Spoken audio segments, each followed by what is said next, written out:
السلام علیکم ورحمۃ اللہ وبرکاتہ۔ معزز ناظرین، ماہ ذی الحجہ کا چاند نظر آ چکا ہے اور انشاءاللہ 17 جون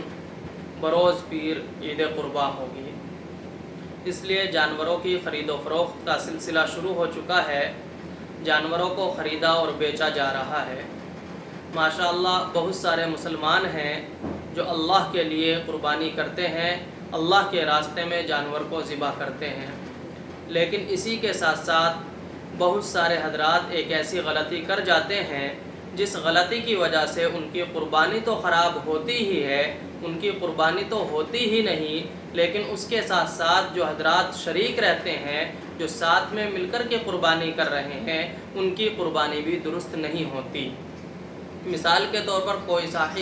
صرف گوشت کے لیے کہ مجھے گوشت حاصل ہو جائے گا اس نیت سے قربانی کرے، تو اس صورت میں یہ جو صاحب ہیں جو گوشت کے لیے قربانی کر رہے ہیں، ان کی قربانی درست نہیں ہوگی، اور جب ان کی قربانی درست نہ ہوگی، ان کے ساتھ جو حضرات شریک ہیں ان کی بھی قربانی درست نہ ہوگی۔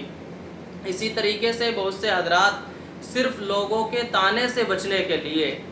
کہ میرا پڑوسی یہ کہے گا کہ یہ 50,000 مہینے کے کماتا ہے اور قربانی نہیں کر رہا ہے، یا میرا فلاں رشتہ دار یہ کہہ دے گا کہ اتنا مالدار آدمی ہے اور قربانی نہیں کر رہا ہے، تو لوگوں کے طانے سے بچنے کے لیے بہت سے حضرات قربانی کرتے ہیں، تو ان کی قربانی کی نیت نہیں ہے بلکہ لوگوں کے طانے سے بچنے کے لیے یہ جانور کو ذبح کر رہے ہیں، تو اس سے ان کی قربانی تو خراب ہوگی ہی، ان کو قربانی کا ثواب نہیں ملے گا، لیکن جو حضرات ان کے ساتھ شریک ہیں ان کی قربانی بھی درست نہ ہوگی۔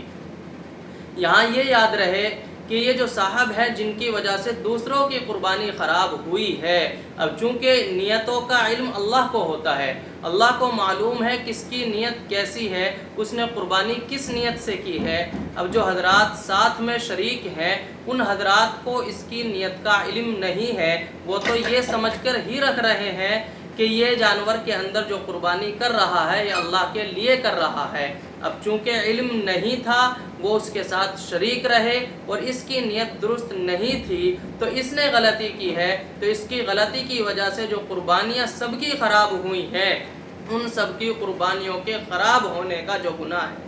ان سب کی قربانیوں کے خراب ہونے کا جو بوجھ ہے وہ اس کے سر پر ہوگا، کیونکہ ان کو تو معلوم نہیں تھا کہ اس کی نیت درست نہیں تھی، تو اس نے ایک قربانی تو اپنی خراب کی اور اپنے ساتھ اسی طریقے سے 6 لوگوں کی اور قربانی خراب کر دی۔ اس لیے ہمیں چاہیے کہ ہم قربانی کرتے وقت صرف اللہ کے لیے جانور کو ذبح کریں، اللہ کے لیے قربانی کریں، گوشت کی یا لوگوں کے طانے وغیرہ سے بچنے کی ہماری نیت بالکل نہیں ہونی چاہیے۔